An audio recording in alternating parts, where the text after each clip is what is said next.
All right, first round. And yeah, that's a keep. Especially on the draw. We've got our beloved turn 2 battlement. We have guard duty in case he's truly aggressive, like this type of thing. And then we've got Warmonger's Chariot, Soulbound Guardians to kind of finish the job here. So let's just ship the turn back. Levelers are really interesting to play against because, like, one play we could make here, but we could just guard duty this thing, right? Was able to... Oh, of course you can. I do remember that. So we're going to take our licks here. But the thing is, and we would take 0 damage from it for the duration of the game, but what I'd much rather have is I'd much rather have him dump some mana into it. Like next turn, if he spends his whole turn doing it, leveling that thing up, we're actually quite happy with that. Like that's a good thing for us. So yeah. That way we basically just get a bunch of tempo off of him. And that's always a good thing. All right, we drew Deathless Angel, which by all accounts is a nice card and a nice draw step here, but we really do need to pick up a little bit. Like another Overgrown Battlement would just put this game over the top for us. All right, so he did it. He put all of his eggs into this level up basket here. We're going to take our licks here and probably just go, just get lucky. All right, so what can we do here? I can pay 2, play Overgrown Battlement, tap this for 2, play Warmonger's Chariot, play Plains, play Guard Duty. It's probably pretty good. I can also try to tempt him into dumping another turn worth of leveling into a Skywatcher Adept. I might be getting greedy at that point. But I'm actually going to do it. Let's see. 1, 2, 3, 4, 5, 6, 7. Yeah, because I can still cast Deathless Angel. Excuse me. Next turn anyway, and have guard duty. I don't want to take a hit of 4 from that thing. All right, so he's not going to level it up this time. So perhaps greedy from us. A lot of times people just level it up once and then stop and just be happy with their Windrake. All right, so now we have to play around Lay Bare, which is a little awkward. But I think we can just run out Soulbound Guardians, make him counter that. Like, because the problem is he can just keep hitting us. Like, I guess what I could do here is just guard duty this. If I guard duty it, it means I don't get to cast Deathless Angel, but that's okay. I'm going to do that. I'm going to guard duty this thing and try to see if he wants to counter it. Because him having 4 mana, 4 different colors, and 5 cards in hand is dang suspicious. That is just weird. All right, he let me do that, though. All right, well, I'm going to go for Soulbound Guardians here. Because he really does have to counter this if he has a counter, and I'm not really stoked about playing into it, but yeah, he doesn't even have it. All right. Suit up the big boy here, and we even had an extra mana. That's what we're doing. Oh, so he's got Regress? What is this? It's Regress. Okay. Regress, I don't care about. This way, guard duty still keeps the heat off our back, and we just get to run it out again. Yeah, that's no problem. This matchup is looking quite nice, and he's going to level up anyway. So that's either him just being prudent with his mana because why not level it up, or it says that he might have a way to deal with guard duty at some point. So we got to keep that in mind just in case, but realistically, we're going to be in a great spot here either way.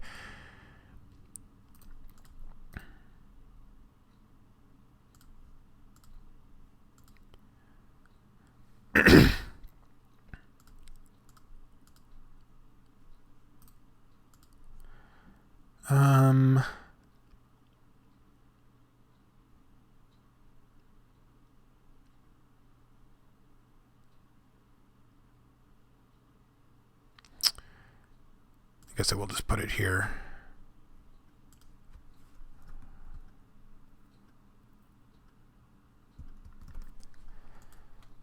All right, so we've got big pressure in the air. Kozilek's Predator. Okay. That means that this guard... Okay, well, I was going to say this guard duty is really important, but now that we've got 2, it's less so. So let's give him a chance to Let's give him a chance to chump block with his Skywatcher Adept here if he wants. The reason why guard duty is more important is because now he's got 1, 2, 3, 4, 5, 6, 7, 8 mana, and you guys know what that means. That means it is Ulamog's Crusher o'clock potentially, or even just something worse, or worse/better. All right, so he's going to take the opportunity to chump block here. He wants to get a little bit of value there. It's hard to blame the guy. Can I just, let's see here. Yeah, you know what? I can just do it like this. I can just play this. I mean, I could also equip now. Because, yeah, I think I will actually equip. Yeah, I like setting up next turn a little bit better. We still have a block here. He has basically no attacks anyway. Having one of these tapped isn't really a big deal. 7, 8. Okay, so there's a Crusher. We just talked about it a second ago. We're basically going to make it a moot point, though, because of our guard duty. So put him on patrol. Grab a shield, buddy. You ain't going to be doing no attack in this game. And then we get to just attack with both of these and put him on a nearly 2-turn clock, but not quite. So battle. And then we're going to move this over here. Just that way he basically has no attacks at all. I mean, he didn't really anyway.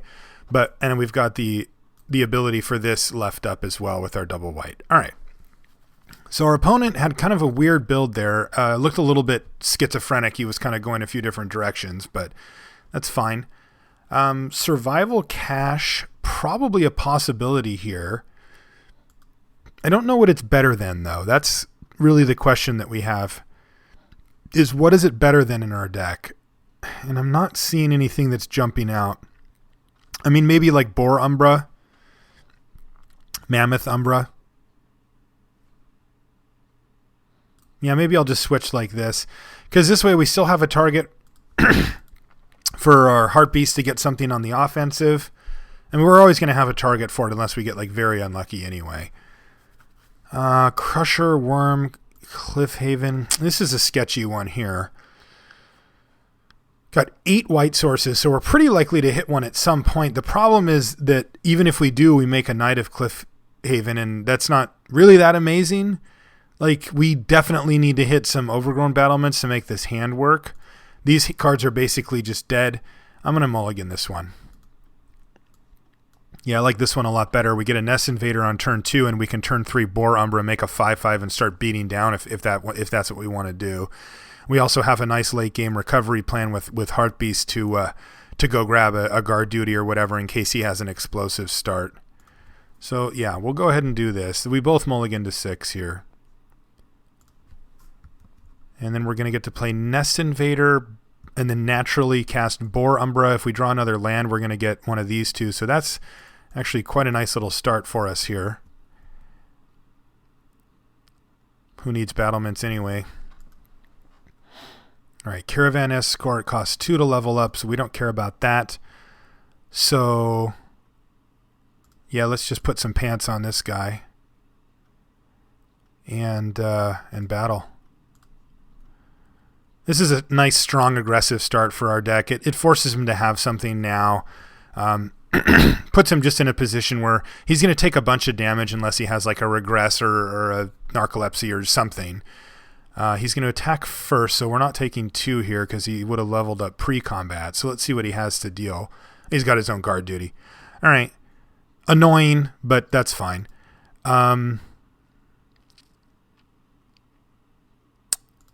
Interestingly, now I wish that I did have that Mammoth Umbra because I would have played this turn, searched it up, and the next turn slammed Mammoth Umbra, but now it's just going to get a guard duty.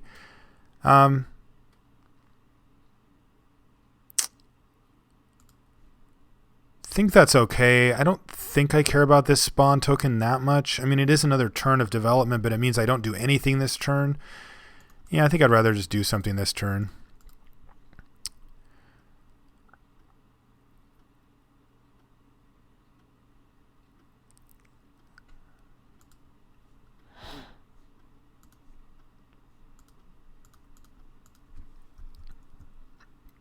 Yeah, that would have been sweet if we had that Boar Umbra still. I mean, at the same time, if we draw Survival Cache right now, I'll be super happy too. So either way. All right, he's going to level up Caravan Escort. That's going to let us attack here. We're ahead on the damage race, so we're okay with trading some damage for a little while here. And plus, he doesn't have any attacks thanks to our Nest Invader being just this super duper blocker here.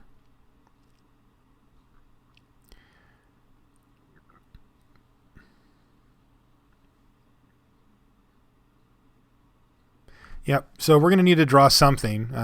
One of our big threats would be good because we're going to have super shields up. We're going to get Soulbound Guardians plus Nest Invader, so we're going to have 9 power and 10 toughness on the blocks. But if we can get lucky, this is one of those things that happens sometimes, and one of the things that makes Rise of the Eldrazi just such a sweet format are all the little interactions. For example, he guard duties our guy, which is normally, basically just a removal spell. But in our deck, there's 2 things that can happen that are very bad for him. One very bad, one less very bad. The first one is we draw Warmonger's Chariot, and then guard duty doesn't do anything anymore. That's very bad for him. On the flip side of that coin, though, if we were to draw a what's it called? Just it's not even the flip side. The other one, though, is Overgrown Battlement. Now it makes mana for us because it has Defender. So kind of cool how that works out.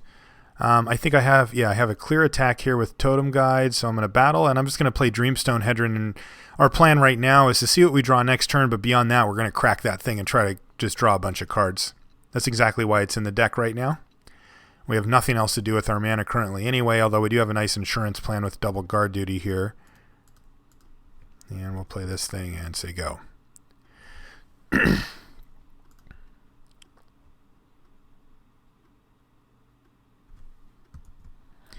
All right, so he's beginning the level up parade here. He can either level up this once or this once using his mana. It doesn't really matter. Oh, interesting. So he has Regress here. But do we care? I mean, I still have an attack here. Yeah, I'm just gonna attack here.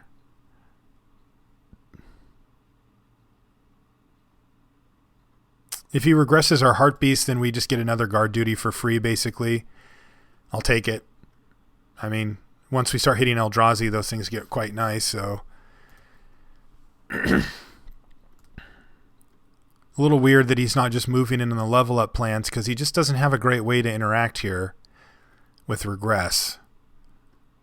If he wants to regress this thing, I can just draw cards in response.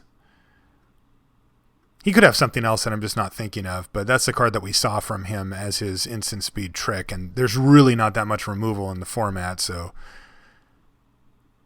yeah, he's just going to take 2. All right, well, I'll certainly allow that. Oops. Let's do this right. So draw 3.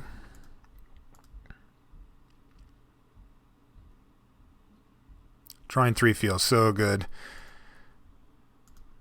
All right, there's our survival cache that we mentioned a minute ago, and don't have enough mana, unfortunately, to cast anything here, but we're basically going to draw 5 cards over the next 2 turns. So that's pretty sweet. That's our 4th card drawn for the turn. Unfortunately, we're bricking a little bit here, but that's fine. I mean, all it means is that all right, so he just doesn't even use his mana there at all. All it means is that we're getting these out of the way so we can actually draw real spells. Imagine if we would have had to draw these one at a time, it would have been 5 or 6 turns before we did anything. All right, level up, still nothing though. He wants to get a 5/5 first strike out of the deal. All right, so here's our rebound. This is going to bolster our life total, but more importantly, draw us a card, and we draw nothing. All right, well, our deck should be pretty stacked. We're halfway through it at 20 cards. We've drawn 1, 2, 3, 4, 5, 6, 7, 8, 9, 10, 11 of our 17 lands. So there's 6 lands left in there, and 14 spells. And there's some really good ones. Plus Guard Duty is going to be pretty good here. But for now, we get 1 more attack step.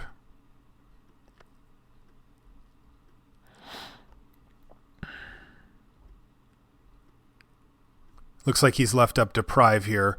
So we're actually in a fine spot. He could have had a 5/5 first strike this turn, but he's got Deprive. And it feels like he's going to leave that up for the rest of the game, I think. All right, and now we get to stare at each other for a while.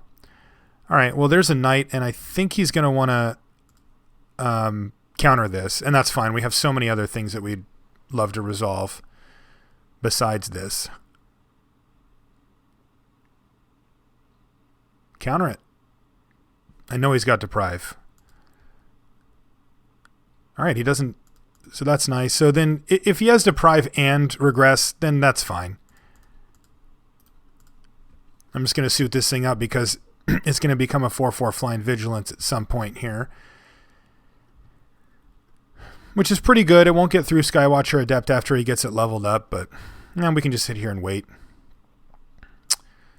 Little sad, what's it called? Heat Ray is just fantastic against this deck. This guy's deck, it just destroys it, but unfortunately we just didn't really find a way to splash it. I mean, it wouldn't have taken much. An Ondu Giant, sure. Prophetic Prism would have done it. Didn't need much.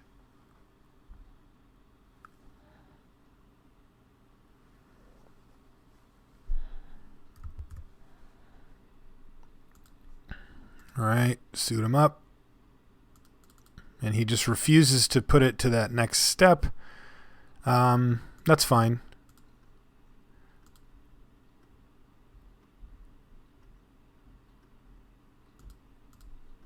So if I level up, and he regresses, I still get to, I can still recast it. So he's going to regress it. I'm going to recast it. And we'll both move on with our life.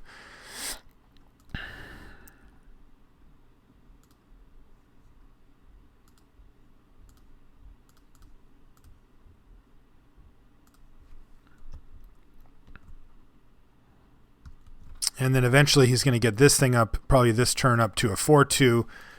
And then we just got to sit and kind of stare at each other for a while here. All right, there's the big boy. But I'm pretty sure that he's got Regress here. And I think this is one that I'd really like to resolve. So let's put a level counter on this thing. Let's just level this thing up a bunch. I just don't think that... I'm like 99% sure he's got... What's it called? That counterspell. If we draw anything else, then I'll feel fine just jamming it.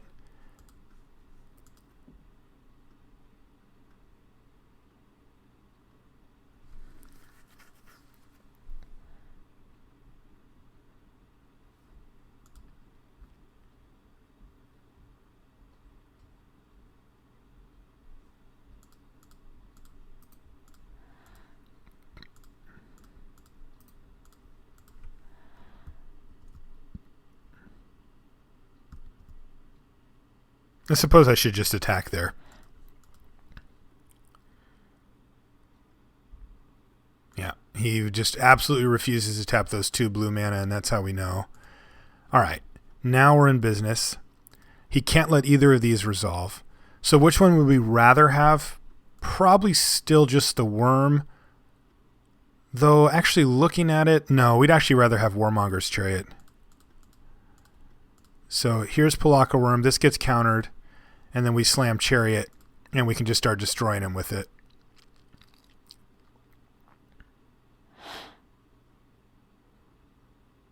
So he's going to return a land with Deprive. Which could matter, but probably won't. The land part. And then we get to just Chariot. I mean, this thing becomes a 7/7 that can attack again. And then... and then this becomes a 6/7 in the air, and that's approaching lethal here. We're going to get to hit him this turn for 6. In fact, I'm just going to attack with both, because if he wants to trade this off and leave this thing as lethal, that's okay with me. Though, then if he deals with this, that's not good. So actually, I'm not going to do that. I'm just going to attack here.